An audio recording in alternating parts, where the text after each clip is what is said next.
Now how about that shit? Fuck this town, man. I'm going back to Jersey and starting up the business again.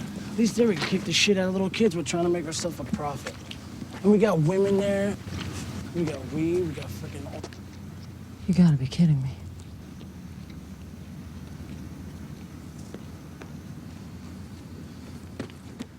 Hey! Hey! No, sorry. Would you... Can't believe I'm doing this. Would you like to have a drink with me?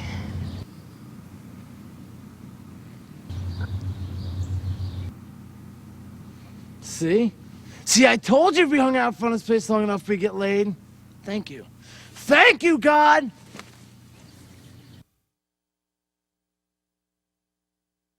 Hi, I'm Kevin Smith. I directed the movie that you're watching. I play Silent Bob. I wrote the movie. I did everything except what everyone else did on the movie, which is an awful lot, and we're going to talk about that as we introduce these, the deleted scenes, the stuff that didn't quite make it into Dogma because it was either poor or not good enough or not funny. Or maybe the film was just a little long and the footage is fine. The picture might have been a little long. To my left is the View Askew historian, Vincent Pereira, a man who dedicates all of his time to minutia of the View Askew universe, this set of pictures that we've made so far, including Clerks, Mallrats, Chasing Amy, and now this one, Dogma. It's my entire life. This is his whole life. Sometimes he makes movies on his own, Better Place on DVD, check it out. We're here to introduce all the deleted stuff we took out of the movie because it was hackneyed or horseshit, or just didn't quite work. And I always tend to blame the performers for that. But this time I'm going to take it on the chin and say, it was Scott Mosier's fault. Yeah. Yeah, the shit didn't work because of Mosier. Yeah. Like that Muse scene. Could have been great, but Mosier. Yeah. He was in the background throwing around some producer ever. Some bad karma. Bad karma, right from the get-go. The next sequence, which we're going to look at a few things, and we do love doing this. We love including the deleted scenes on aftermarket video type formats. Used to be laser. Fuck laser. Now it's DVD, DVD. Yeah. So we love doing this because it gives us a chance to show you, the audience, the stuff that we would love to include in the movie but just didn't for time elements or for elements that didn't work in a test screening. Some jerk off wrote something on a card that really hurt my feelings, and so I altered the entire lay of the picture just for that. So you, the audience, have a lot of power over me, a weak-willed director. The next one we're going to look at is what? It's a scene that's in the film, but is much shorter, and it's the introduction of Cardinal Glick's character. That's right. George Carlin, who played Cardinal Glick in this movie, had a lot more to do, but while we were editing the movie, first cut was like 3 hours and 15 minutes or something like that. Yeah. We had to keep bringing it down. Excuse me, and Carlin's stuff wound up getting shaved because his character wasn't as integral to the plot of the movie as some of the other characters. So it's not like he wasn't good. Lord knows Carlin was great. And you'll see it in this sequence here and all the stuff that we cut out. So check this stuff out. People coming in. Yeah. Check this stuff out and check it out.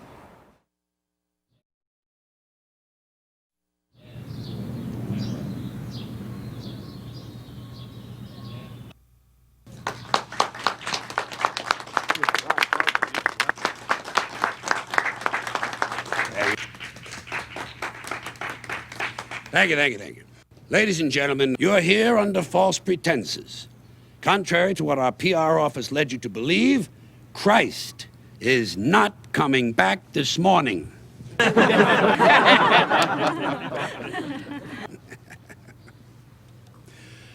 we all know how the majority and the media in this country view the Catholic Church. They think of us as a passé, archaic institution. They say we offer only rhetoric as opposed to remedies for the 20th century's moral ills. People find the Bible obtuse, even hokey. Now, in an effort to disprove all that, the Church has appointed this year as a time of renewal, both of faith and of style. And so I'm happy to announce that as of this month, we're dragging the old girl into what is fast becoming the 21st century. Now, what does that mean for the average churchgoer? Are we going to abandon centuries of tradition and suddenly go New Age? Heavens, no. We're simply talking about a few minor adjustments to our aesthetic, really. For example, the crucifix. While it has been a time-honored symbol of our faith, Holy Mother Church has decided to retire this highly recognizable, yet wholly depressing image of our Lord crucified. Christ didn't come to earth to give us the willies. He came to help us out. He was a booster. And it's with that take on our Lord in mind that we've come up with a new, more inspiring sigil. And so it is with great pleasure that I present you with the first of many revamps the Catholicism Wow campaign will unveil over the next year. I give you the Buddy Christ. Oh. Look at that.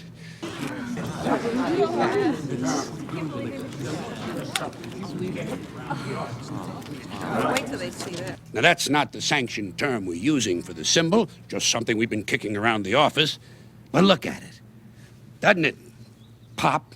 You walk into church, you see this little guy on the altar, you feel like $1,000,000. It's positive reinforcement that the Lord's not only our God and King, but our best friend, too. He's got your back. He's our buddy, Christ. Hence, Buddy Christ. Huh? Look at the teeth on him. Cardinal Click, has the church given any thought to its position on John Doe Jersey? Will he be given the right to die with dignity? Come on, people, we're not here to talk about that. We're here to talk about this little guy, Buddy Christ. Can't you just see him hanging on chains around people's necks? Look at the smile.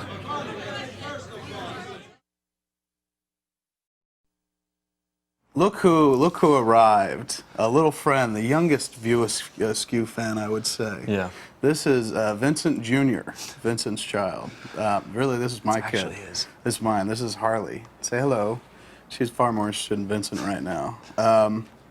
And she's here to help us introduce a cut sequence that talks about, ironically enough, abortion. Yep. This sequence is what exactly? Well, it's the lead into it is a longer version of Bethany in church, which has some really funny dialogue from the priest, which then goes into a very long sequence which gives Bethany's backstory, which is a little lost in the final film. It's there, but it's brushed over much more quickly. It talks about a botched abortion. Yeah, yeah. So we learn much more of Bethany's backstory and sort of the reason why she sort of has fallen from the church. See, I didn't pay much attention while we were making the picture. I always refer back to Vincent, who paid an awful lot of attention. Me, I was too busy making this. Yeah. So watch this next sequence. If I'm covering a corporate logo here, so that'll probably be blurred. But watch this next sequence, and we'll come back and discuss it with Harley Quinn. I'm sure we'll have lots of good insight and takes on the subject matter of abortion. Of abortion. Yes. The Greater Illinois chapter of the Right to Life Foundation will be holding its biannual softball game against the Cook County Pro-Choice League next Sunday at 2. Those who find the weekly demonstration outside of the 12th Street Planned Parenthood Clinic hard to make due to work schedules are urged to show their support in the fight against the thoughtless and wanton destruction of life by cheering on our boys on the field. Today's second collection will be donated to the John Doe Jersey Life Fund. For those of you who haven't been following the news, an unidentified homeless man who was accosted and severely beaten at the New Jersey shore last Tuesday lies in critical but stable condition in one of that area's hospitals. He lacks identification, and police have had no luck tracking down any possible family. Now, while he shows no signs of recovery, the Archbishop of the Trenton Diocese has disputed the state's decision to remove the indigent man from life support systems, asking that Catholics all over the country join in this protest against euthanasia. And finally, will whoever keeps parking in my spot stop doing that? Thank you. Well, now please rise for the recession of faith.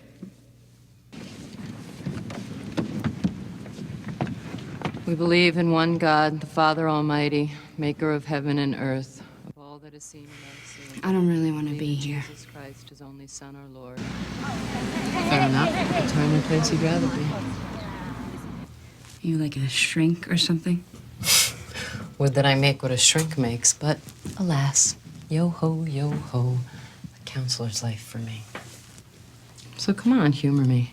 Anytime, any place, where would you rather be right at this moment? Back at the night, my stupid boyfriend swore up and down he was sterile. And you believed him? I don't know. Made sense at the time. He has one of those crooked dicks.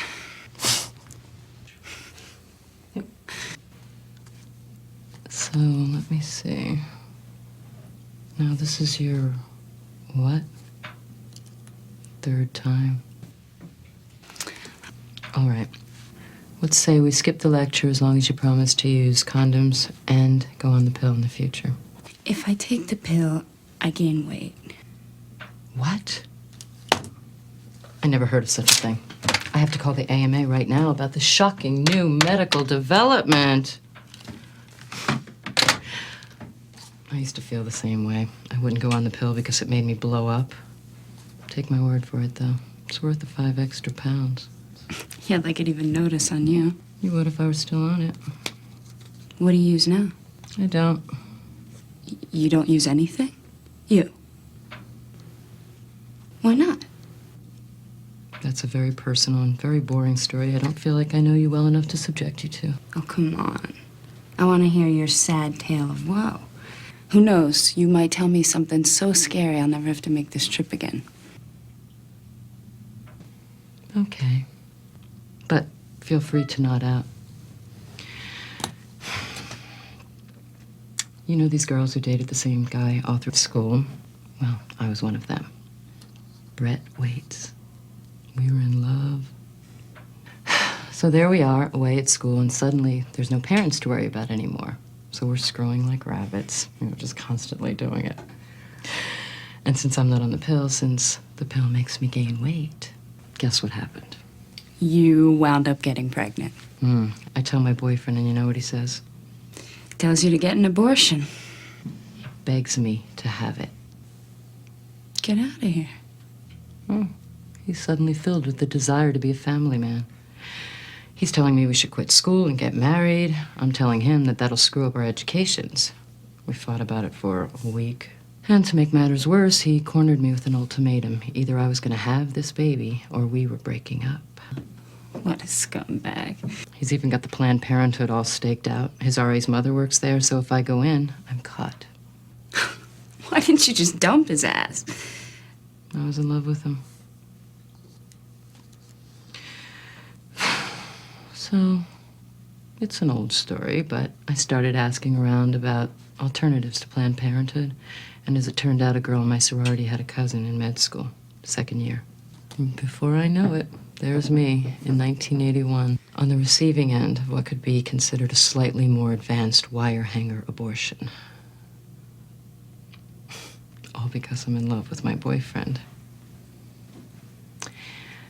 So, it goes off without a hitch. I tell him I miscarried. He nurses me for 2 weeks because I was feeling really sick. I figured it was the guilt. It takes everything I have to keep from telling him the truth. But after a while, the lie becomes the truth. I miscarried. That was that. After graduation, we got married, and we immediately set about trying to have kids. We tried like hell for the first 6 months, but nothing happened. I went to the gynecologist to see if everything was okay on my end. It wasn't. It seems the instruments the med school student was using weren't as clean as they could have been. That sickness I was feeling wasn't guilt. It was this infection which, over the course of 4 or 5 years, had left my uterus completely unable to sustain life. I'd never be able to have a child. I unload on my husband through my tears. He just stares at me through his. And in the calmest, most rational voice I've ever heard anybody use, he asks me for a divorce.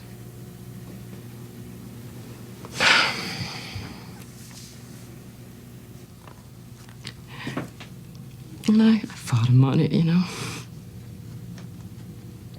I told him there were alternatives. Like, we could adopt.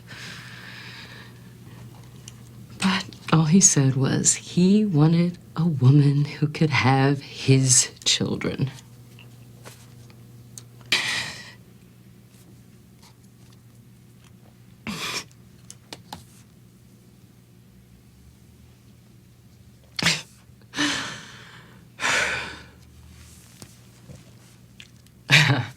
He remarried. He had 2 kids in 2 years with his new wife, and we never spoke again. And I started working for Planned Parenthood. Interesting postscript to that story. The med school student, he dropped out of school 2 weeks after my abortion. Turns out he couldn't stand the sight of blood. He sells shoes in Monticello. The 5 pounds will go straight to your boobs, making you a god in your boyfriend's eyes. Trust me. Take the 5 pounds.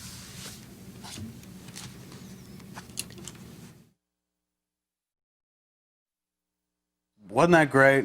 Wasn't that great? And while Oscar worthy. And just ignored. And the child was moved. Yes. She's continued to be fascinated by Vincent.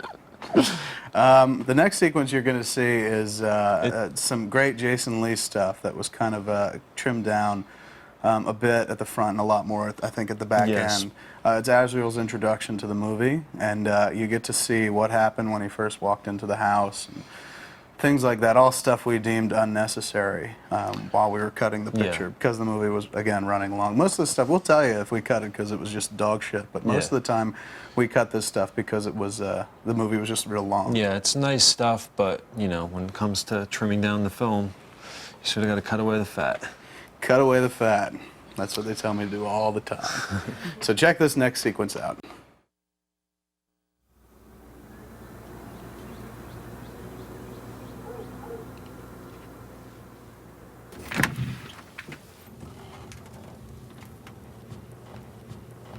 Good afternoon, Mrs. Reynolds. I'm from the EPA. We're checking on possible Freon leaks.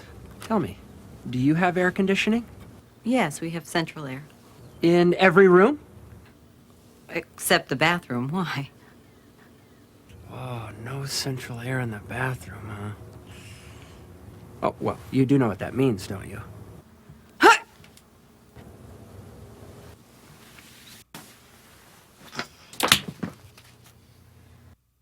Hot shit. Move.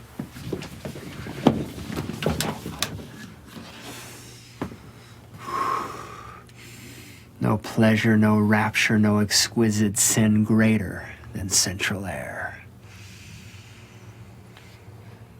If we had something like this back home, maybe none of this would be necessary. Pick that up.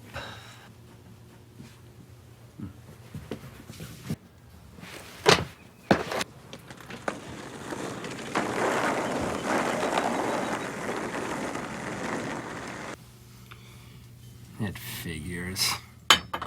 Hey.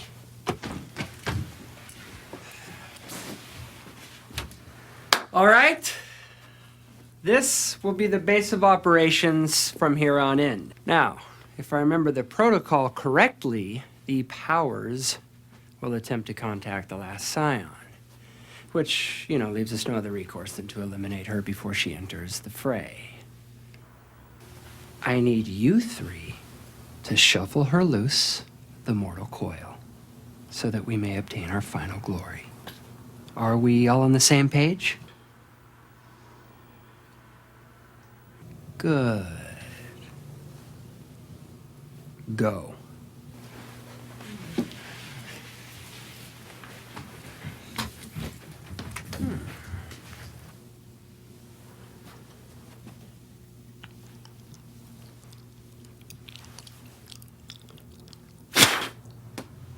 Who needs a bathroom anyway?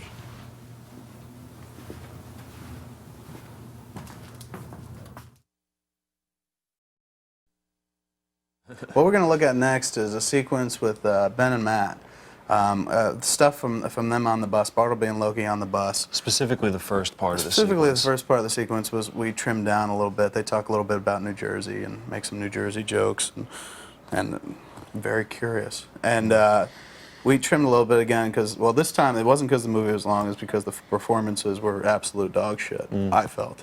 I've never told Affleck this. Yeah, so. I thought Damon was good, but Ben just... Well, Damon's gold. Yeah. Damon's Oscar gold. He's been nominated for acting performance. Affleck is, you know, just a ham. But anyway, check it out. You'll see that it was clearly omitted due to an error, just wrong choices on Ben's behalf. And granted, I wasn't a strong enough director to rein him in, but... well, you know, when you do 30 takes and that's the best you can get, what are you going to do? And they just won an Oscar 2 nights before, I believe, so it was a little tough. Travesty. Egos clashed, and that's the mic. Yep. That's the mic. So check this out. Check this out.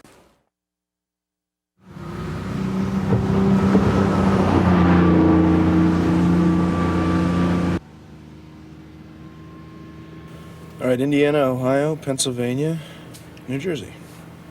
Don't forget Pittsburgh. All right. The Angel of Death Returns. Sounds like a bad movie. Oh, keep it up. I mean, the last time you started giving me shit about my job, we got sentenced to life in Wisconsin. Besides, movies are bullshit. Did you ever wonder why, all this time we've been down here, we never had the balls to leave the cheese? I remember why. He told us to stay where he put us. We were all pissed scared he'd send us someplace worse than Wisconsin if we disobeyed him again. Right. Where were we afraid he would send us? New Jersey. You know, maybe you're wrong about this slaughter thing. How can you even be sure what incurs the Lord's wrath these days? Times change. This is my baby. This is mine. That's right. Scott Mosier is Vincent's bitch. For the next clip, we're going to look at a little more Jason Lee stuff. Jason Lee, which we can never get enough of around here at View Askew. Jason Lee, it was Jason Lee's picture, in my estimation. But what is it?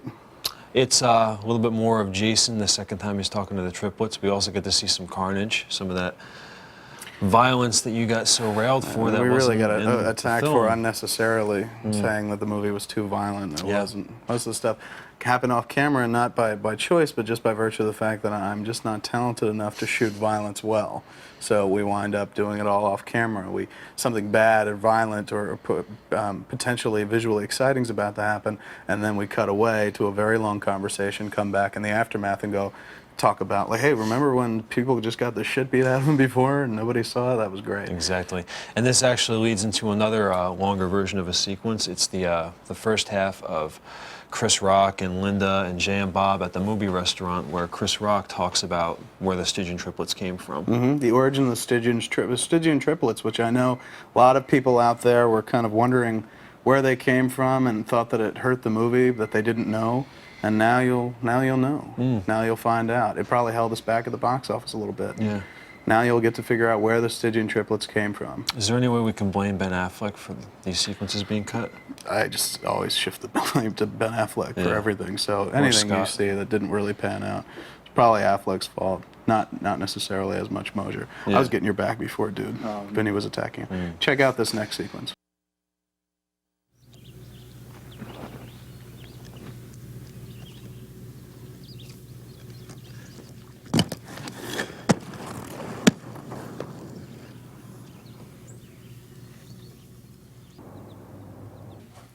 So, let me get this straight. She's already met the prophets and the apostles with them.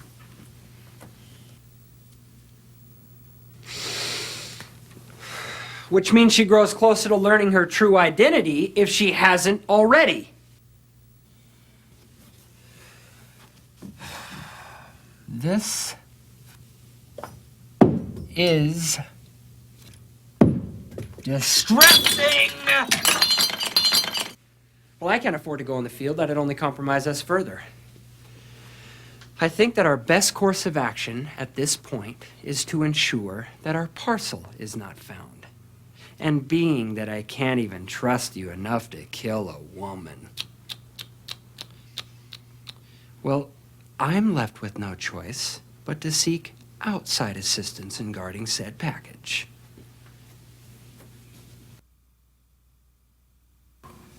I'm gonna have to summon the Golgothan.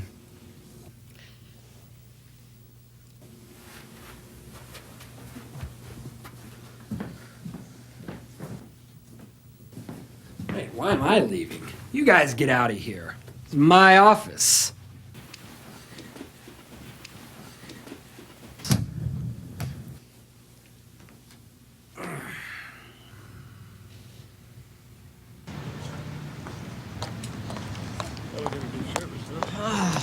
Dinner and new threads. One-stop shop.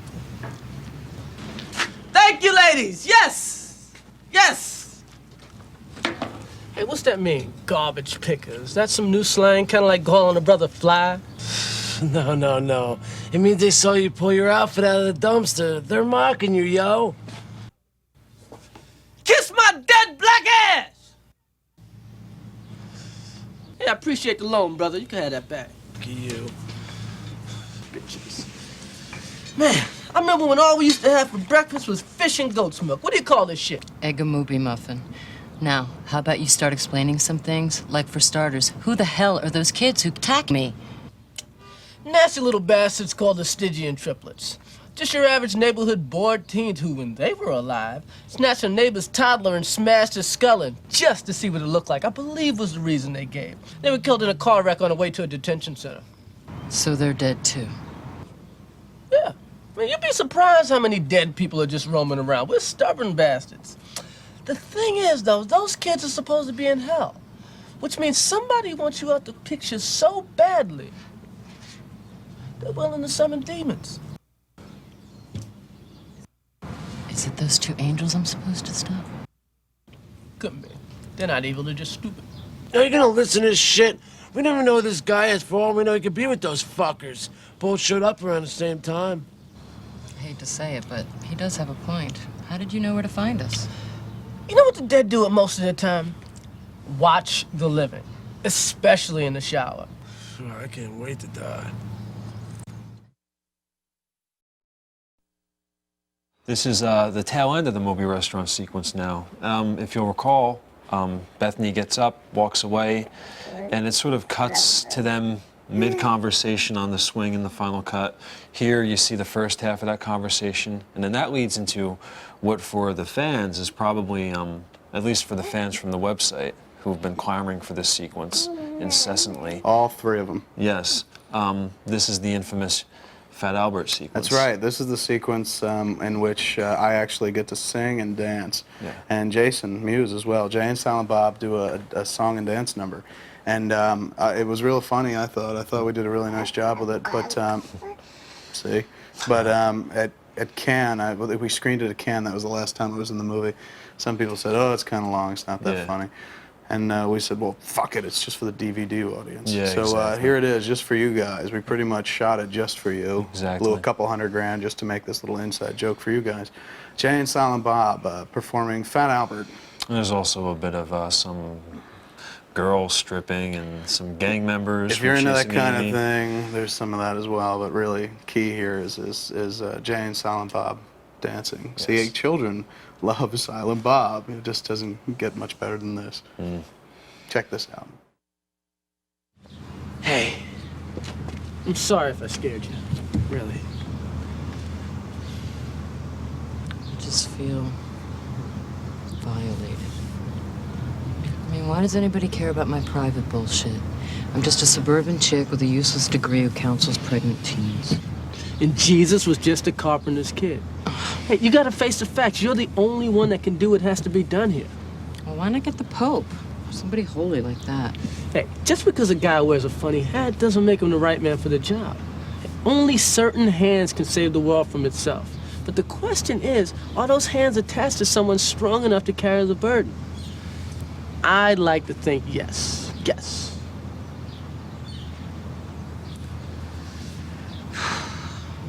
Two-thirds of me wants to forget about this and go home.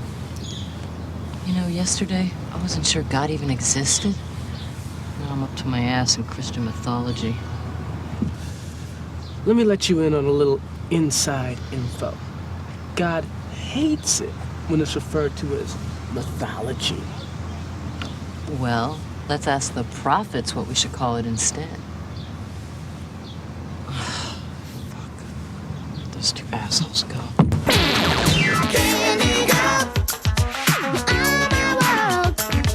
That's how my girl look right there.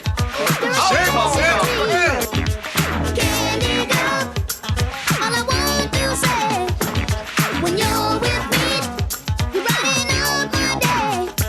Oh, I know.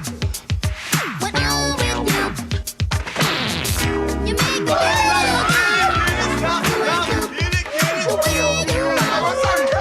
What are you doing? Proving this bastard I ain't gay. What?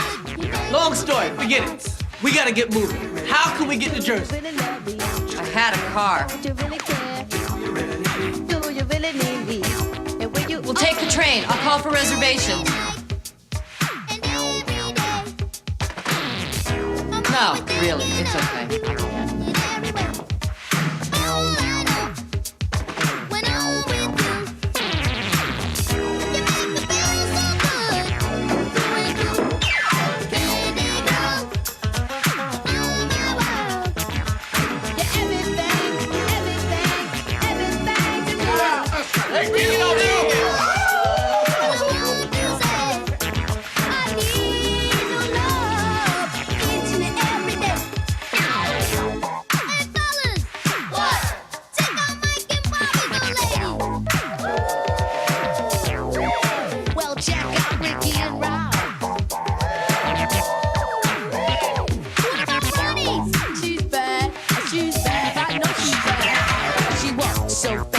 So sweet, she makes my heart just skip a beat. My girl's the best, and that's no lie. She tells me that I'm her only guy. Yeah. But my girl's the joy. She don't play around. She's right to the point. My girl's like candy, a candy tree. She knocks me high up on my feet.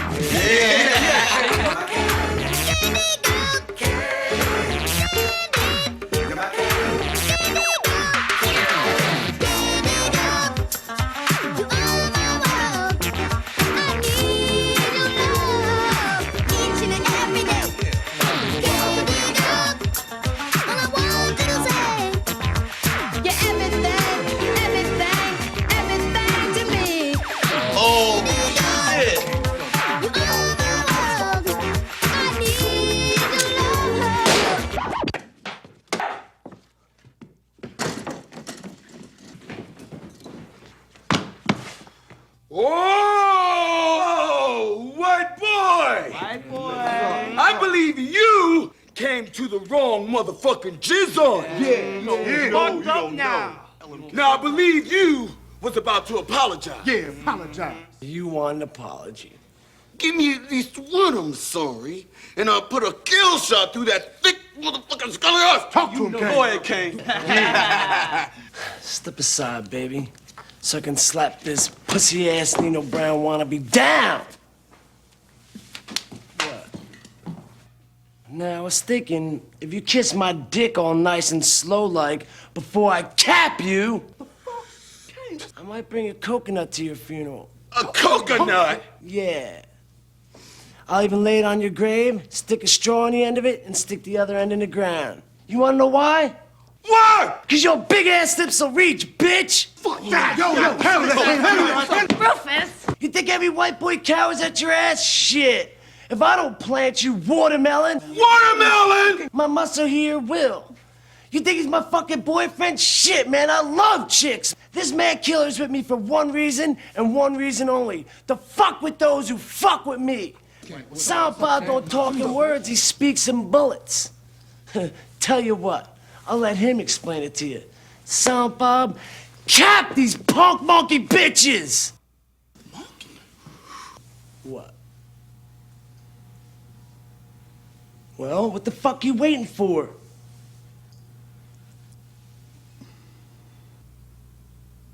Yo, don't tell me you don't have a gun. You have no fucking gun? What the fuck do you mean you have no fucking gun? All this time we've been together and you have no fucking gun? What was there about a motherfucking watermelon? Watermelon? That's just fucking great, man. You think I would have said all that shit if I knew you had no gun? Get the fuck, man. Hell yeah. All right, boy. You got at least 1 second. And then we gonna cap your dumb-looking ass.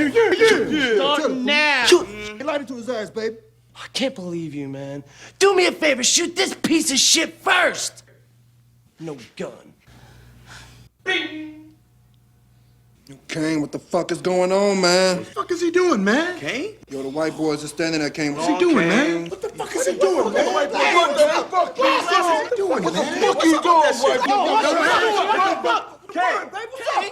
What the fuck is you doing, white boy? What's he doing, man? What the fuck? Just sing it. And I'm gonna sing a song for you. Hell yeah. Jay's gonna show you a thing or two. Nooch to the nick, to the nooch, nooch, nooch. You'll have some fun with me and all the gang. Represent, represent. Learning from each other. How we do our thing. Nooch, nooch, nooch. Kicking it with food stamps. Nooch, nooch, nooch. All up at the back slam. Nooch, nooch, nooch. Kicking it with food stamps. Nooch, nooch. All up at the back slam.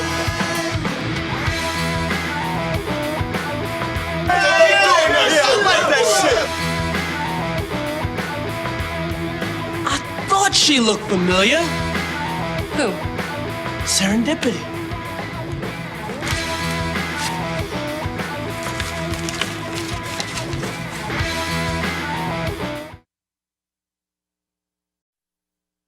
Well, you paid for a special edition, and now you're getting it. This is the entire Smith family. This is my wife, Jennifer. This is my daughter, Harley. This is my son, Vincent. We're all together for the first time on home video. So all the people that hated Dogma and really wanted to do violence against us for its content, now you know what we look like. Did you like the movie, Boo? I loved it. Very proud of you. That's why I married her. What's the next sequence we're going to see? Well, this starts out with the tail end of the infamous movie boardroom sequence, which has a wonderful shot of Matt Damon sort of walking over the table where we really see all the carnage. Dead bodies. Yes, which got cut out of the film. Movie too violent. Yeah. And then that's followed up by a really, really long version of really what is Serendipity's introduction. I mean, we did see her stripping, but this is where we learn what her character's all about. Much more information in this sequence than was in the final cut. When we were shooting the sequence with Sama dancing naked, I didn't watch because I was very in love with my wife-to-be. So I've only ever seen one woman naked, that's my wife. Yes. The baby, and when I change her diaper, that doesn't really count. My wife's the only woman I've ever seen naked, and I'm happy to say that I was a virgin until we were married. Because you're Catholic. Because I'm practicing Catholic, Yes. as the film so clearly is apparent about. See? Kid agrees.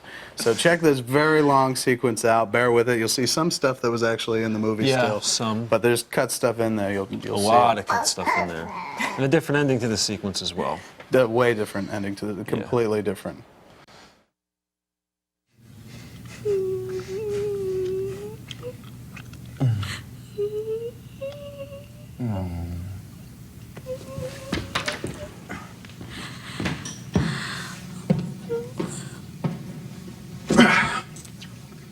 Come on, you. Gum? Yeah, go on. Whoa, huh? With the, you know. No, it's okay, it's okay. It's okay. You've done nothing wrong. Well, these guys were finks.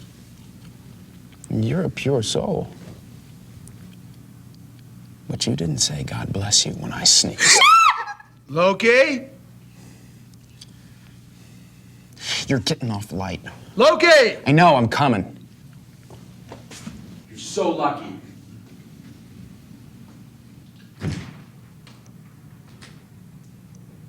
Do that your mush mouth. Hey, but fat pal. I forgot you were down here. How long now? 3 years this August. How about you? Is this another temporary expulsion? What does that mean, expulsion? I thought you said you came down here specifically to help me. Is that what he told you? Rufus gets thrown out constantly. At least once a month at Ethereal time. They always bring him back, but only after a few days of peace and quiet, free from that black nationalist rhetoric. Artsy-fartsy bitch. Who are you calling artsy-fartsy? Serendipity here used to hang out with us back in Jerusalem. Let me guess. The 14th apostle left out of the Bible because she's a woman? Oh, this girl's no woman. No offense. Oh, those weren't tits I saw Jay cozying up to? What, these? You should know better than anyone at this table that tits don't make a woman. Hell, the tubby coat-wearing motherfucker's got tits. That damn sure don't make him a woman. Aside from an intuitive knack for accessorizing, what traditionally defines a woman falls between two things. Her legs. But as you can see, I lack definition. Hey, they're getting a free show. See that shit? Oh, God. Another angel like Metatron. How do you know Metatron? How does she know Metatron? This is the last scion. You're kidding. Wow. Can't you see the resemblance? A bit. Oh, shit, if she's been tapped, then something's up. I'm confused. Bethany, Serendipity here isn't technically an angel, nor is she by any means a human being like I was and you are. Amen to that. Then who is she? Not who. What? I used to be an abstract. Now I'm really confused. Serendipity's an idea. Try all ideas. Meaning? I'm a muse, stupid. I can't take much more of this. She's now met a dead man, a seraphim, and a muse. You can appreciate her frame of mind. So you what? Inspire people? We just went out with your friends over there. You don't think they thought of that themselves, huh? I knew Kane's weak spot for Fat Albert and passed it along to the boys. Hey, if she hadn't jumped in, they'd be chalk lines right now. You made them sing that song. Well, I offered them a solution out of the hole they dug for themselves, yeah. Are you kidding?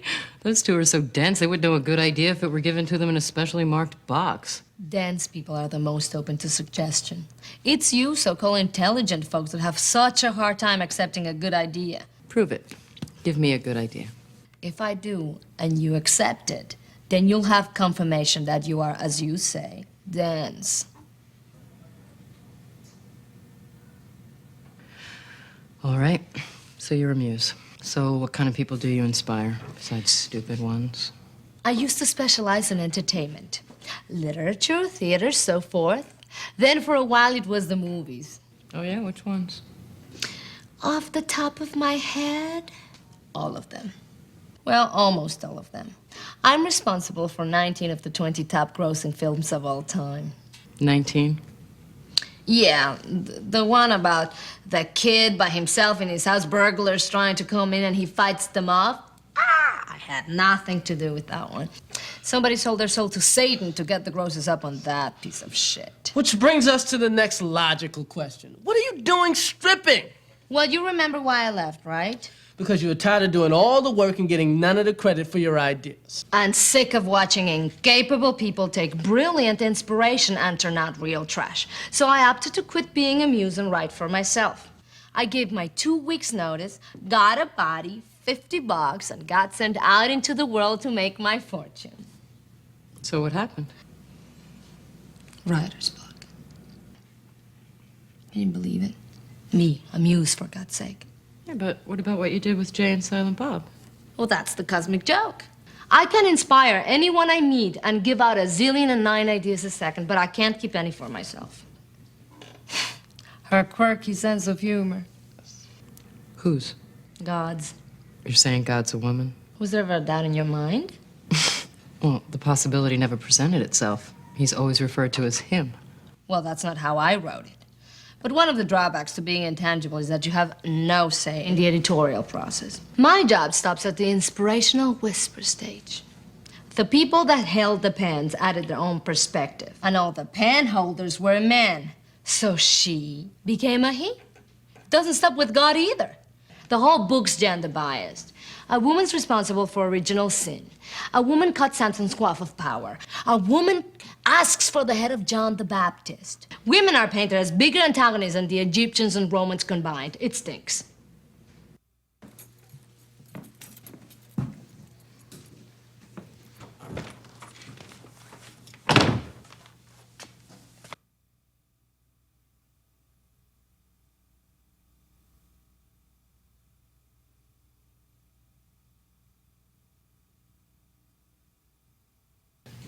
God is a woman. I don't know what the big surprise is. Who else but a mother could have the infinite patience with impudent children God has with humanity? Read your psychology. He's theorized that since a female can give birth to and nurture both sexes, women are the only gender both sexes can feel completely comfortable with. Don't the faithful, both male and female, feel the same way about God? In time of trial, our first instinct is to implore the aid of the Almighty. Just as when you're a child, the only person who can make it all better is... Mom. God, it makes so much sense. Shit! You still got a knack for words. Not very useful in my new line of work. I gotta say it again. Stripping? Oh, shut up, you. I was trying to create something artistic that I could claim as my own. Make a basket. If you third-leggers could look beyond these, you'd notice that we do more than just take our clothes off up there. It's dancing. And well, it's not the great ethereal novel. It is a form of artistic expression, right? Well, I thought I could live with that. But she won't even give me that much, no. The way God designed dance is one of the only creative acts which results in no tangible product. You paint, you got a painting. You write lyrics, you got a song. But you dance. When the dance is over, there's nothing to show for it. Nothing to save and enjoy or sell. So I'm back to square one. At least the tips are good. You just have to put up with a lot of shit.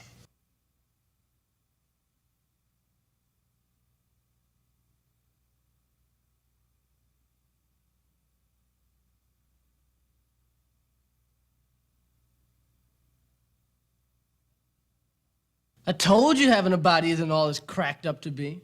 Why didn't I listen? I can't stand being flesh anymore. Especially this halfway crap. Not only do I have to take care of the aesthetics, the showers, the hair cutting, the pit shaving, but I can't take advantage of the benefits. Like getting laid, or using my period as an excuse not to get laid. The only true boon to having a period, from what I understand. Excuse me. Why is the last sigh in here? Bartleby and Loki, they found a way back. Not the plenary indulgence loophole. You know about that? I always knew that thing was a bad idea. Leave it to the Catholics to destroy existence. Bethany's Catholic. My condolences. You have issues with Catholicism, I take it? I have issues with anyone who treats God like a burden instead of a blessing, like some Catholics. You people don't celebrate your faith, you mourn it. So if we're wrong, what's the right religion? It's not about who's right or wrong. No denominations nailed it yet, and they never will, because they're all too self-righteous to realize that it doesn't matter what you have faith in, just that you have faith. Your hearts are in the right place, but your brain's gotta wake up.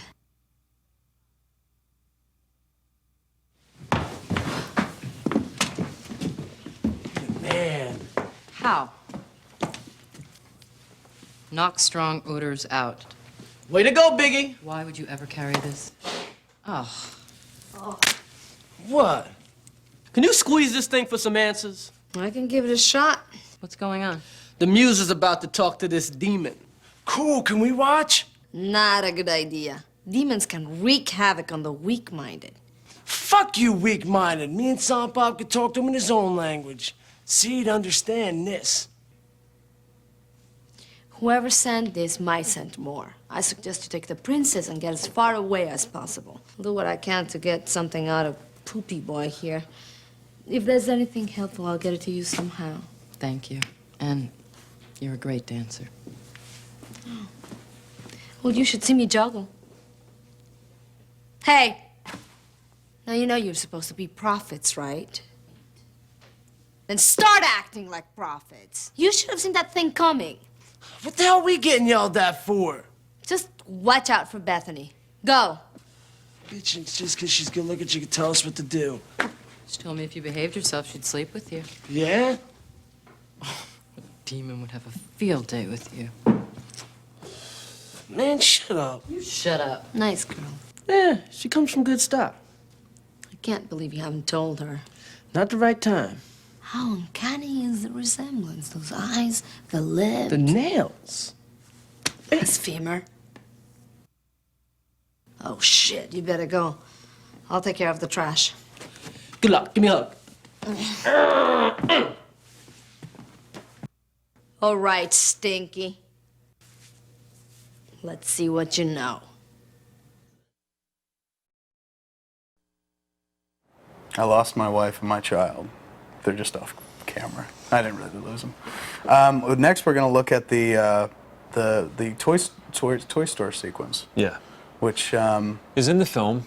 Is in the film, but it's an abbreviated version of the film. This one's, as per usual, just much longer. Much more Jason Lee. A lot more Jason Lee. Good, strong, solid Jason Lee type stuff. If you like Lee's very unique delivery, you'll love this sequence because there's lots and lots more of it. And he's really funny. Bit with him and a girl that's very funny. Yes, we watched this stuff with him last night, previewing the cut footage, and he was just in stitches and kept asking why it was cut, and I didn't have a good answer for him, and he left in tears this morning. Yes. So this sequence is especially for Jason to watch and enjoy with his loved ones, because before the movie came out, he was telling everyone that he was the star, and then this stuff got cut, and it wasn't clearly the case. And he was telling everyone about this great bit with the little girl, which never. We're all in the theater, just waiting for it. Disappointment all around is what we specialize in and here at View Askew. Build up your expectations with something like Clerks, witty, original, funny, new, and then just keep delivering the same horseshit to you, retread through different channels with lesbians and Catholics. Same thing. If you've seen Clerks, you've seen all our movies. Is your next film about a lesbian nun? Don't get us. We got enough trouble already. I will never make a movie about a lesbian nun. Do you hear me, Bill Donahue? So check out this cut stuff of the Toy Store sequence, which we're very proud of.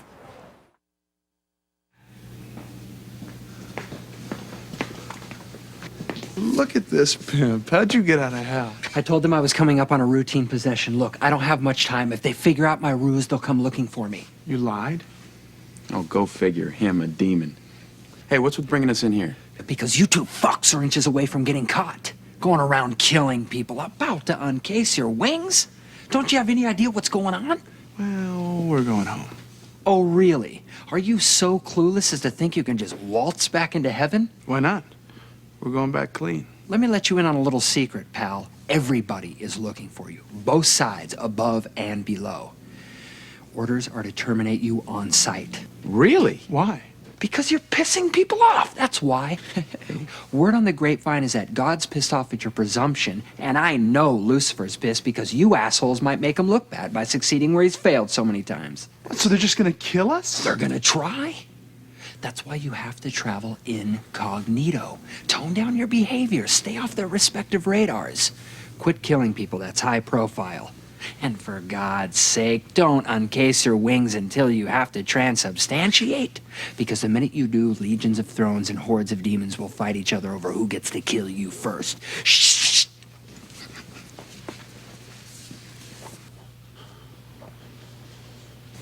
Oh,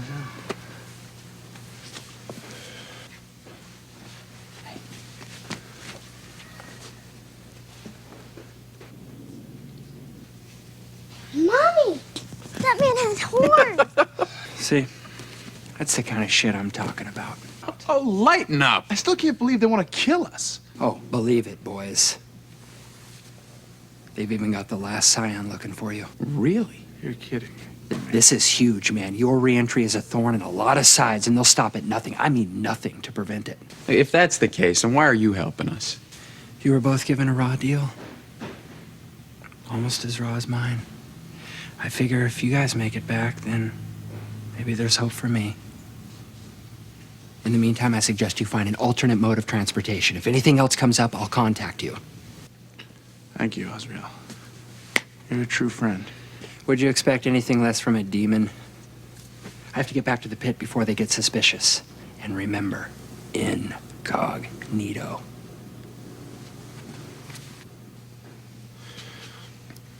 Hey, Az. Is it as bad down there as they say? Give you a hint. They've been playing Mrs. Doubtfire continuously for the past 5 years.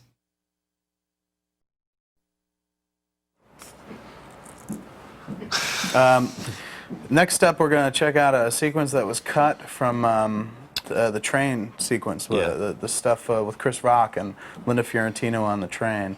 And the scene that's in the movie is pretty much a condensed version of this scene. There's just a lot more information. Yeah. You'll notice the theme, the running theme in all this cut footage is that it's essentially the same scene, just we say a lot more in it, and maybe it's not all useful. Yeah. Because I feel as a filmmaker, it's your duty to actually tell as concise a story as possible. Paul Thomas Anderson, I hope you're listening. Impart as much information in as little time as possible, and don't be so showy and flowery with your language and pretentious and bore the hell out of the audience. So we tried not to do that on Dogma, and hopefully we succeeded, particularly in this sequence right here, which if you go match it against what's in the movie, you'll see same thing imparted, but just a lot more, much longer, a lot more said to get to the same point. Overall, it's interesting that you bring that up because a lot of people have this fabled vision of the 3-hour cut of Dogma having these grand sequences that aren't in the final cut, and you know, when you look at these deleted scenes, you realize most of this stuff is in the final film. It's just much longer here. Absolutely. People seem to think that the longer version is the quote-unquote director's cut.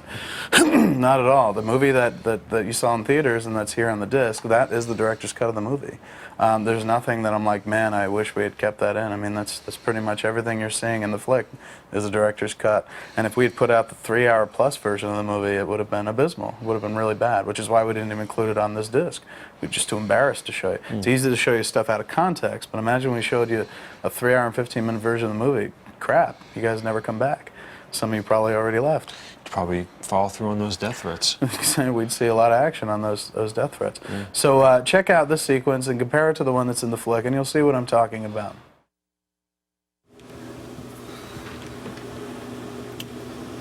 How you coping, kid? Oh, it's weird.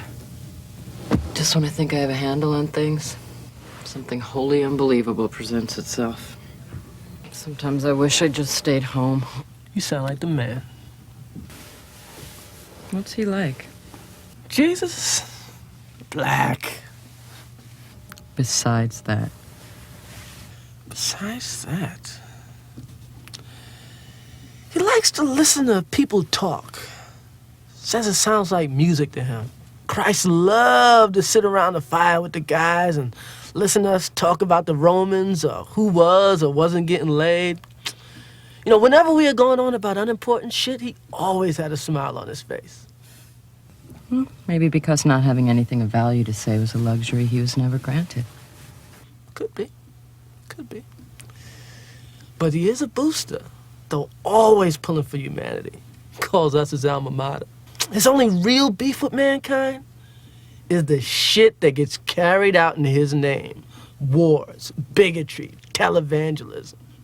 The big one, though, is the factioning of all the religions. He said mankind got it all wrong by taking a good idea and building a belief structure on it. You're saying having a belief is a bad thing? I just think it's better to have ideas. I mean, you can change an idea. Changing a belief is trickier.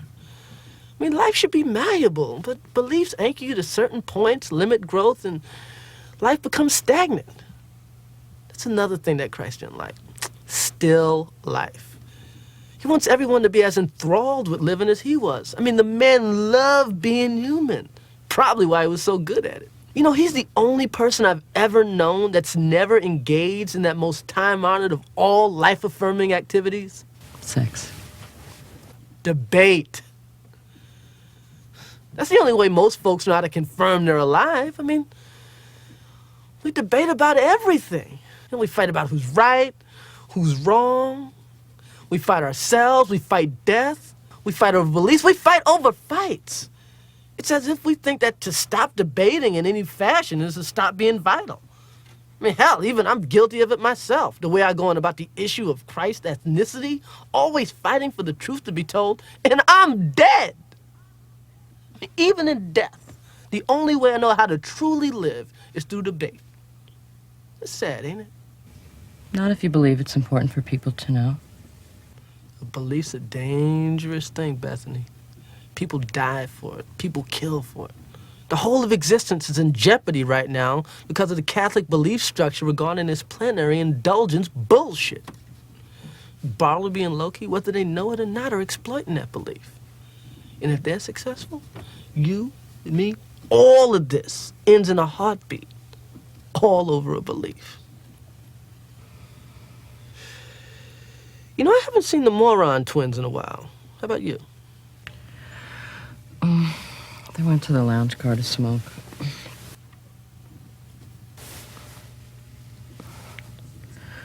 I'll go get them. Make sure they're not getting into any trouble. I'm gonna catch a few Z's right here. You know, I forgot how tiring living can be. Made even more so by listening to that kid pop all this junk. He said he's gonna wax your ass like mop and glow. What's that mean? Is that some new slang for sex? What the hell's going on?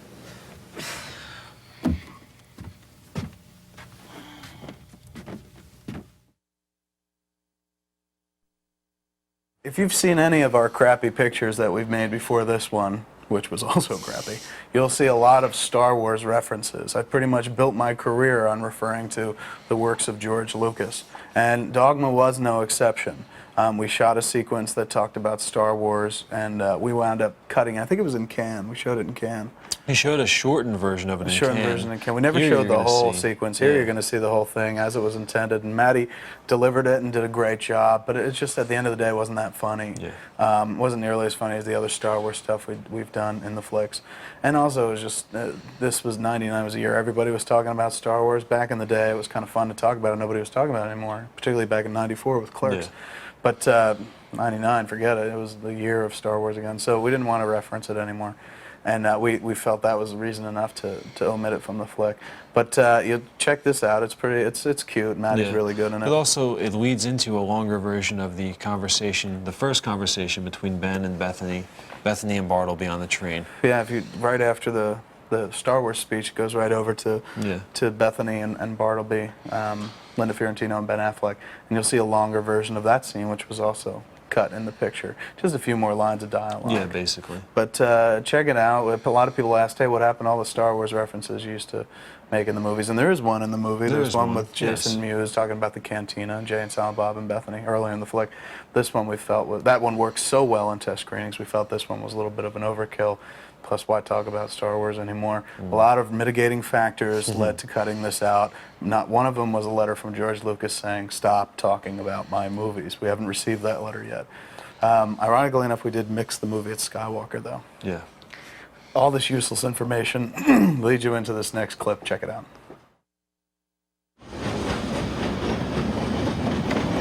Now, I'm just spitballing here. Shuck and jive a little bit, but I think it's all about organized religion and society's battle against it. The rebels are fighting the Empire, right? Now, the Empire is led by whom? Darth Vader? No, it's led by the Emperor. And the Emperor is a practitioner of the Force, albeit the dark side of the Force. And the Force is basically a religion. So, the entire galaxy is under Imperial rule, and the Imperial government is run by this old religion. What you have there, my friend, is a theocracy, a government run by the church. So, Luke, Han, and Leia are fighting that government to liberate the galaxy from the pious grip of what is, in essence, Holy Mother Church. Right? Right? It's good, right?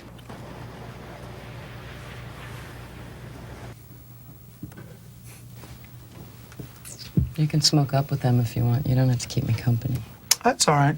It's a pretty long trip. I think there'll be time for that later. So, why are you heading to New Jersey? There's just this thing I have to do. You? We're going home. Oh. Do you two live together? Unfortunately, yes. You live with those guys? God, no. They just sort of adopted me. They're funny. The big one never says a word. I wish the little one would take a cue from him. Larry's taken an immediate shine to them, I think.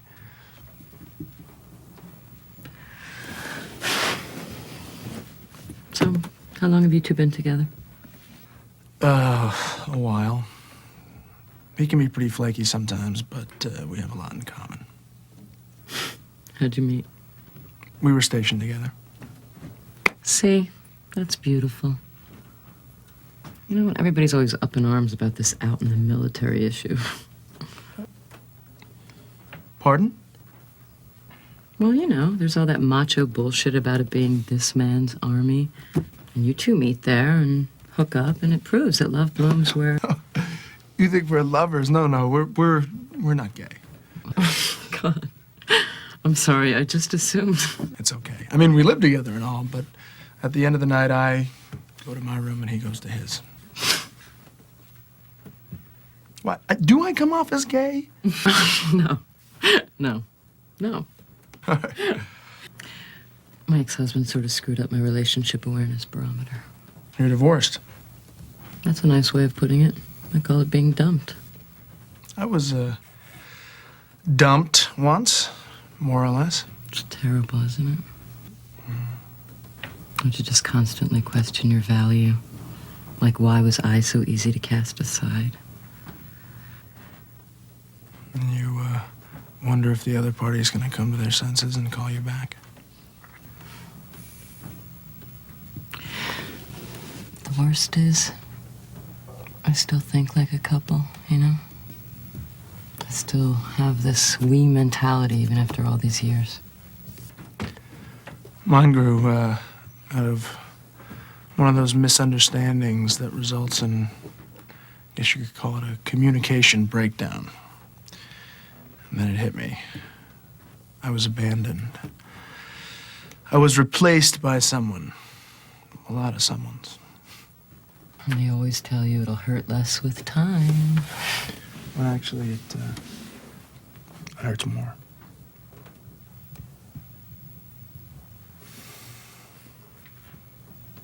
You know what we need? What do we need? We need drinks. We need a lot of drinks. Okay. Garçon?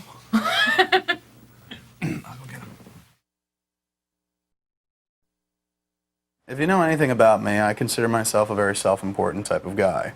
I'm very pretentious, and I believe that all my beliefs should be held and championed by others, which is why we're doing this special edition DVD. It's all about pomp and circumstance, yes, one might say, and touting oneself as a brilliant genius. So this sequence, I think, was probably evidence of that compulsion to be everything to everybody and say as much as possible in as much time span as I could. And then, you know, I remembered that I'm Kevin Smith, the clerk's guy, and wound up cutting all this shit anyway. So this sequence you're going to see is a very long version of the campfire sequence where Bethany finds out who she really is. There's a lot of text in it, and the thing that we should point out is we didn't even shoot the really long version. It's like that old joke, you know, you should have seen it before the ... There was a whole sequence where Rufus talked about finding the Gnostic Gospels at Nag Hammadi, a lot of religious historical stuff that's actually accurate, and they covered it in Stigmata. Earlier, I think, than we came out around that year, but we'd already left the stuff on the cutting room floor by that point. Hadn't even shot a lot of it. Hadn't shot a lot of it. And by that point, when I saw Stigmata, I was like, thank God we left it out. And somebody else talked about it too. So check it out here. Some really strong performances. It has my favorite bit of anything I think we've ever cut in all the movies. It's so good that I'll probably use it in another movie. There's a sequence where Rufus wants Silent Bob to shut Jay up. And you'll see how we shut Jay up. In the mythology of the movies, in a sense, so self-important. It is a funny bit. You should check it out. I don't understand why we couldn't stay on the train. You threw those guys off. Very basic strategy. If your enemies know where you are, then don't be there. And what's with that? Why are we enemies? Well, I know I perceive the person sent to kill me as an enemy. I was not asked to kill anybody. Just stop them from going into the church. And how do you propose you're gonna do that? What, show him your titties?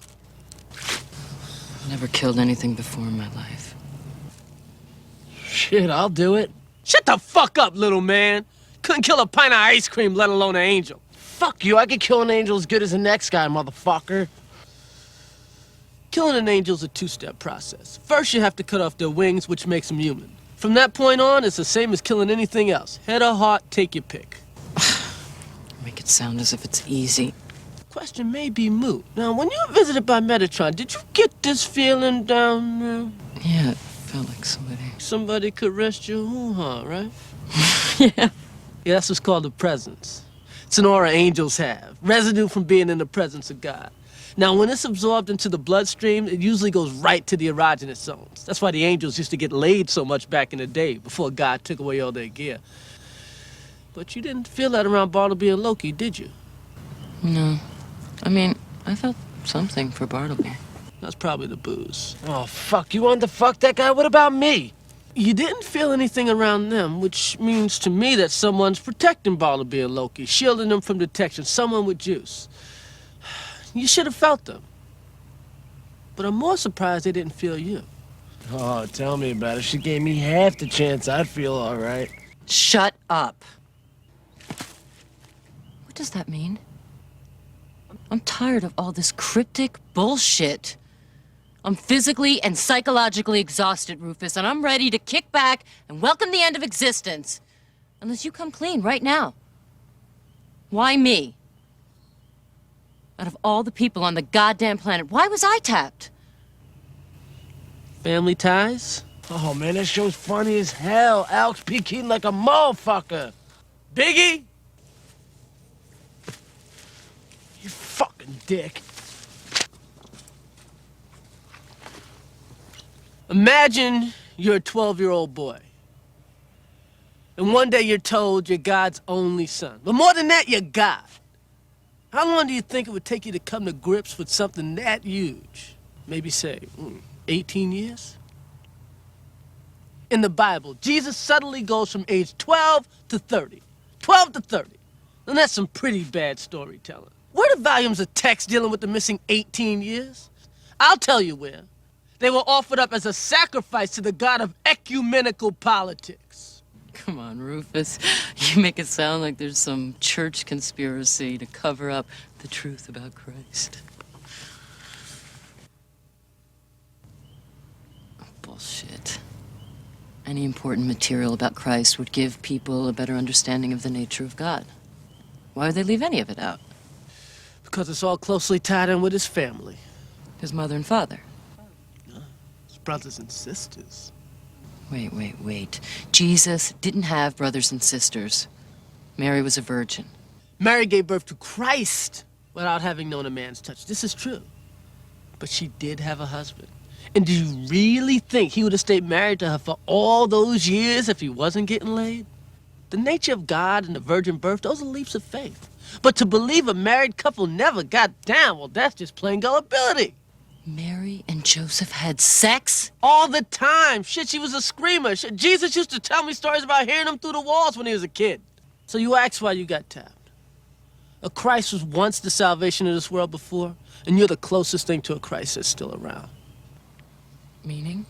The blood that flows through your veins shares a chromosome or two at the genetic level with the one you call Jesus.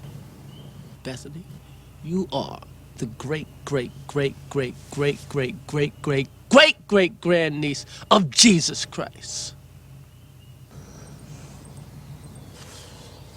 So, that would make Bethany part black?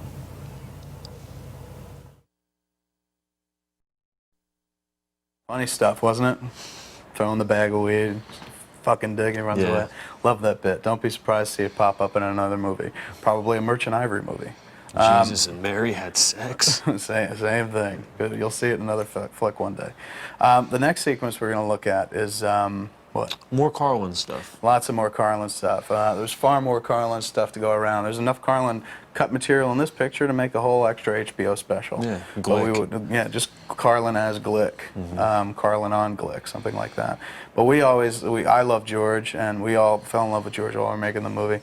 So it's great to finally get to show you a lot of his stuff that got trimmed. And even this sequence, this is from the 3-hour cut of the film, but even as written, there was a lead into this, which you never actually did, involving a television commercial. That's right. There was a Hosties commercial for a cereal called Hosties, based on the wafers they give out at church. And having gone through the crap we went through on the movie, thank God we didn't do this commercial, because we really would have gotten into trouble. But we do, of course, have animatics. We do have an animatic. Which we didn't go the distance to actually make the commercial. It should be said, because the movie was so long to begin with, that as we got into the editing room, we said, we'll probably wind up cutting anyway, so let's not go through the cost of animating it. But we did have an animatic made, which you can see somewhere else on the disc. Yes. Check that out. But in the meantime, look at this footage and see Carlin being a phenomenal actor, and me mugging, and Jason Mewes doing the shark thing. Doing the shark thing. There's just people look for the Jaws reference that we've had in the other movies, and this was the one in this flick and got cut out. So give a look-see.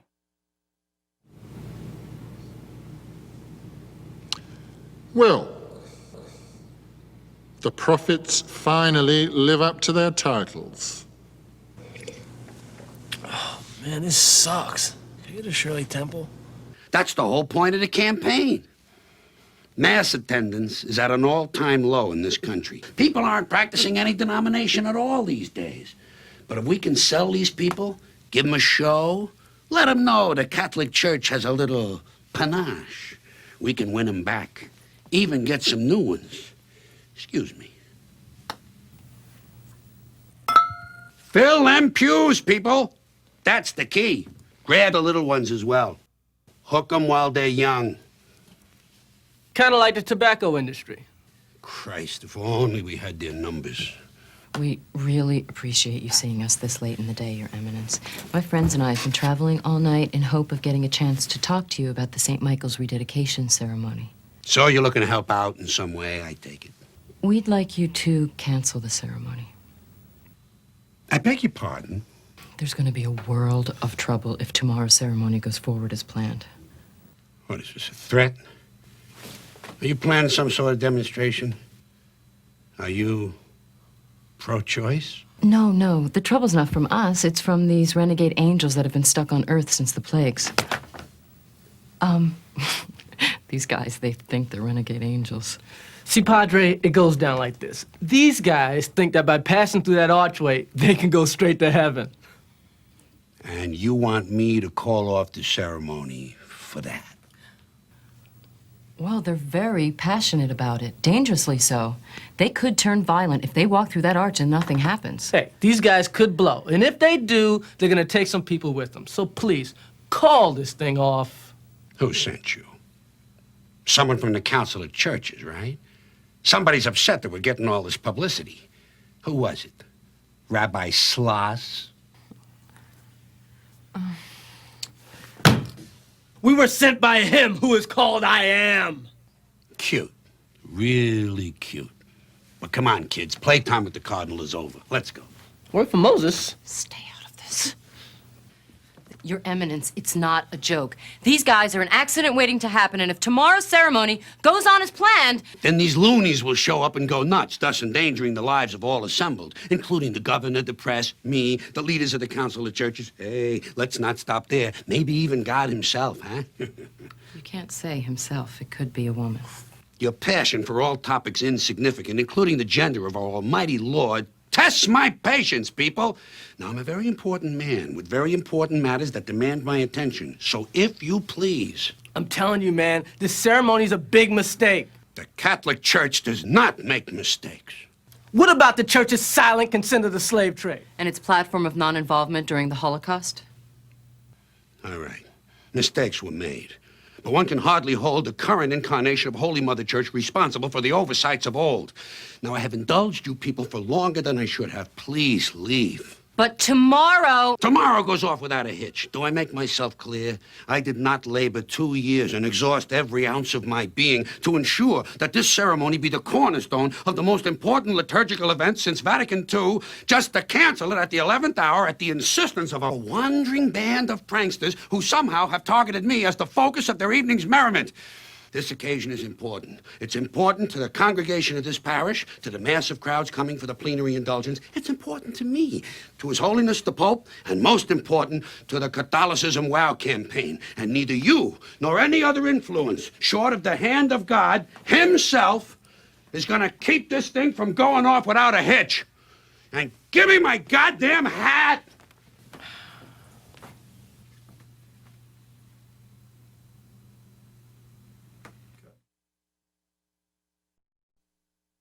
The next sequence we're going to show you is more Jason Lee stuff. More Jason Lee stuff. Him and Carlin went under the knife pretty heavily in the movie because they were kind of B plots that didn't further the flick. And that's what happens when you're cutting a film, is you tend to cut the supporting characters. Yeah, the supporting characters, the stuff that doesn't locomotive ahead the narrative of the picture. So unfortunately that happened to Carlin a lot and Jason Lee a little less. But in this sequence there's a great performance of a speech that Lee gives, which is really, really wonderful. And it lasted up till the Cannes cut. And then at Cannes, when I was speaking to journalists after they saw the movie, they were saying that they really, really enjoyed the movie and liked it a lot, but they felt that that sequence really slowed the movie down. So, of course, kowtowing to the critical whimsy of the journalistic, the Fourth Estate, I cut it because I have zero integrity and no backbone. So we lost it, but here you get to see it, and an even longer version. The longer version than was what it can. The original, how it was conceived, how it should have played out, how it should have been. So it's great. Jason Lee gives a fantastic reverse speech, and in rehearsals, he had the speech memorized early on in rehearsals, and I used to bring him in front of everyone else and have him do that speech as kind of like, look, see, this is what we should all be reaching for. And the cast really grew to hate Jason because of that, and that's kind of the way I like to work, to a lot of infighting, keep the actors fighting for my affection. And of course, he was the villain, so that probably helped a bit. That helped as well. The fact that he was supposed to be a bad guy, he's got horns, he's a devil, or he's a reindeer. I was never quite sure. Something like that. So check this out. It's really good stuff, I think. And in a perfect world where people weren't critical of long films, we would have left it in. But we didn't. Maybe you can do a miniseries version. One day.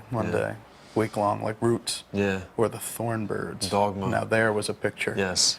Check this out. It's not quite the Thornbirds, but it may be Shogun. So he's a muse too. Former muse.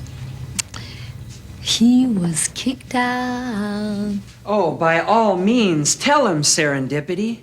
Tell him how I was slighted by the Almighty. You got what you deserve, you yellow shithead. Ever the fucking apple polisher. You know, I'd hoped that when you left paradise, you did it finally because you couldn't tolerate the injustice that was visited upon your own brother. He's your brother? Not technically. We were created at the same time. To complement one another. Isn't that sweet? So then what happened? Yes. What? Well, Lucifer just had to start his little war for the throne. Heaven became divided into two factions, the faithful and the renegades. Oh, the ethereal planes were chaotic with battle, angel against angel. And when it was all over, God cast the rebels into perdition. But Azrael refused to fight. He wouldn't ally himself to God or Lucifer. He remained in the middle, waiting to see who came out victorious. What are you, some kind of fucking chicken? No, I was an artist, stupid! I was inspiration! A muse has no place in battle. My job was to create. So after the fallen were banished to hell, God turned on those that wouldn't fight. And my brother here was sent down with the demons. Something he considers a great injustice. Oh, come on. Don't tell me you never questioned the judgment, Serendipity. You don't think the Almighty acted a little too rashly? You've been waiting for millions of years to ask me that, haven't you? It's been on your mind since the moment you fell. It's been gnawing at you this long, huh? Well? No, it never bothered me. And I'll tell you why. You stood behind your office, you prick. So you were an artist. Big deal. Elvis was an artist. But that didn't stop him from joining the service in time of war. That's why he's the king, and you're a schmuck. So all this is about revenge. You're gonna unmake existence because you have a grudge against God? After the first 1,000,000 years, no. Revenge was the farthest thing from my mind. Self-preservation became my only necessity. Man, speak English! Escape, you half-wit. Escape from hell became my all-consuming reason. So I studied the religions and waited for my opportunity to present itself, which it finally did in Catholicism. Plenary indulgence. But I couldn't exercise it. Demons can't become human. No, we can't transubstantiate. But angels can. Bartleby and Loki. After that, it was a simple matter of waiting for a church to celebrate their centennial, and when that finally happened, applying some of the old inspiration tactics, I sent the pair an article laced with ideas. An incantation I picked up in the pit kept them cloaked and off heaven's radars. And aside from the triplets here and the Golgothan, no soul in hell had a clue as to what was going on. But no plan, no matter how intricate, could succeed if the Almighty was in the realm of the quick. So I dispatched him in a fairly ingenious fashion. Her. And how? That's the only thing I couldn't figure out. Oh no, I've seen way too many Bond movies to know that you never reveal all the details of your plan, no matter how close you may think you are to winning. Let's just say the Catholics have been even more helpful in ensuring my success than by just supplying the clean slate archway. The only X factor was the involvement of the last scion here. God, I can't tell you how amazed I was that somebody up there would have the balls to make a move without the Lord say so. Oh, believe me, I sweated when you stumbled upon my boys on that train. But alas, here you are. Powerless to stop the inevitable. Look, asshole. I don't know if anyone explained the rules to you, but if you succeed, everything gets blinked out of existence, even you. Human, have you ever been to hell? I think not. Did you know that once hell was nothing more than the absence of God? And if you'd ever been in his presence, then you'd realize that's punishment enough. But then your kind came along and made it so much worse. Humans aren't capable of 1/100th the evil a shitbag demon like you is.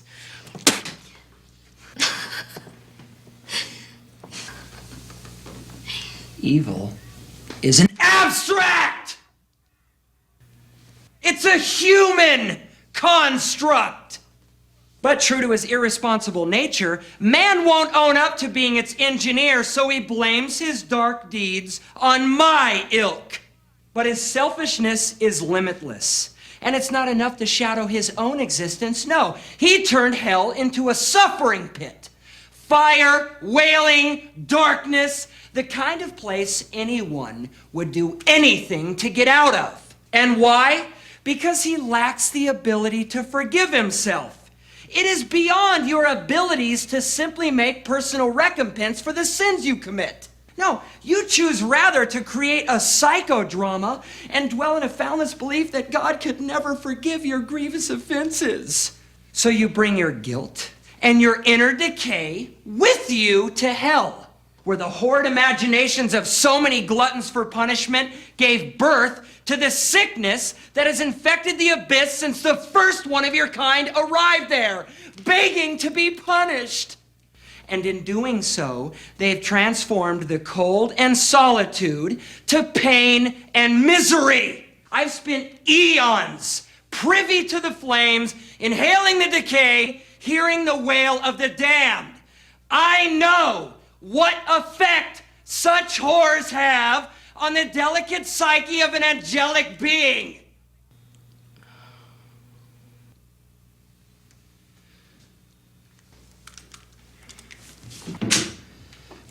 Would you like to glimpse pain eternal? Look.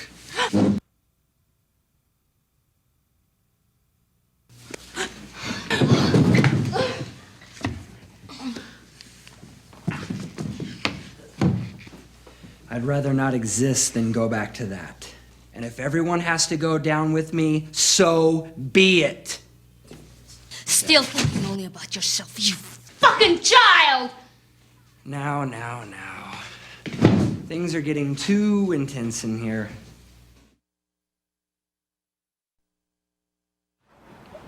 In case you missed it, this is my child, Harley Quinn.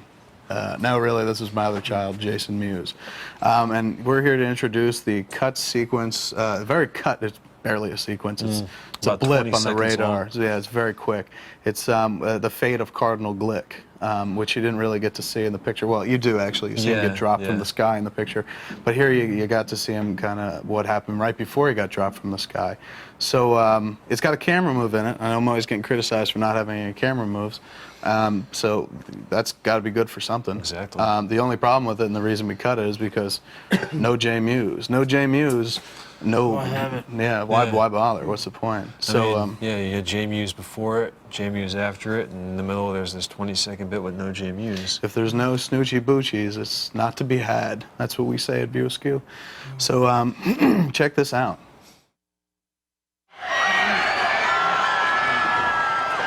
Listen, if you didn't like the cereal thing, we could have gone another way. Operator, send more police to St. Michael's Parish. People are being killed by a large flying thing.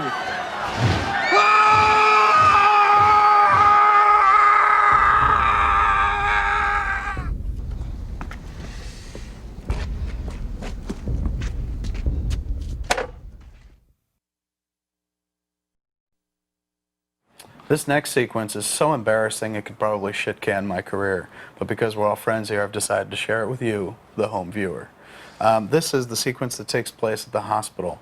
When we did a test screening of the flick, the first test screening we had, originally, as written in the script, No Man, the Golgothan, the shit monster, is in the hospital and Silent Bob faces him down and defeats him, and then goes on to face down the Stygian triplet, the third one, who pops out of nowhere and kills Bethany. Yeah.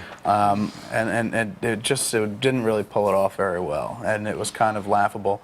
And people in the test screening said, enough with the shit monster. Once was enough, twice is too much. So again, we kowtowed and pretty much took it out because even though I had a vision for the picture, the audience is always right. So we took it out, and it's not very good. It's just long. It's long. It's very long. I think the real problem with it was that it interrupted that tense moment when Ben's wings get blown off. And then suddenly you've got 4 minutes of this sequence. You got a lot of fucking nerve. Hey, you're saying it sucks. I'm just trying to explain Well, you know, it's okay if I bash it. When you bash it, it hurts my feelings. Now, Vinny's right. It was terrible. And for the reasons that he said, we hated it. And so what we did one day was after the test screening, we cut it, and me and Mosier, and we approved it with Vincent later on because we don't do anything without Sean Vincent. We cut the sequence the way it is in the movie with the cutting back and forth, and then picked up the pace and felt it was really good and real breakthrough for us. And we figured at that moment we knew we would make $100 billion at the box office. We were wrong, but it was a pretty big moment for us. And the sequence is, I guess, we appear on display as a means of showing you what never to do in a movie like this. If you have a shit monster, do it once. Do it twice, no way. Fool me once, shame on you. Fool me twice with a shit monster, no. And whatever that old adage is. So check it out. Silent Bob has a screen kiss in the sequence, which I was very proud of. And another line of dialogue. And another line of dialogue. So check this out, the sexy, sexy Silent Bob sequence where Linda Fiorentino kisses me. Or do I kiss her? You decide.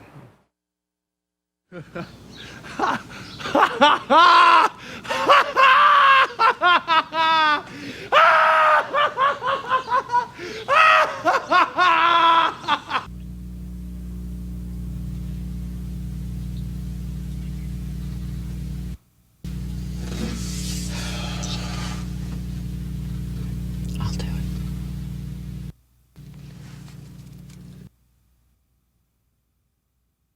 Shit.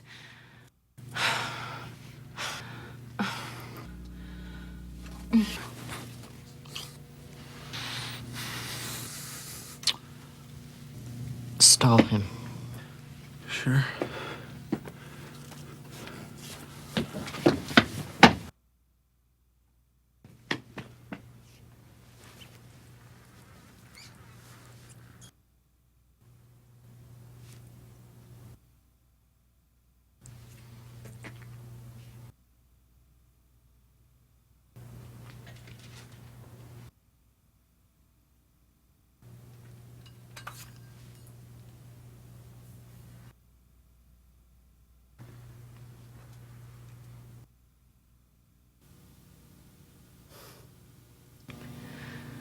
I hope you're the skee-ball type.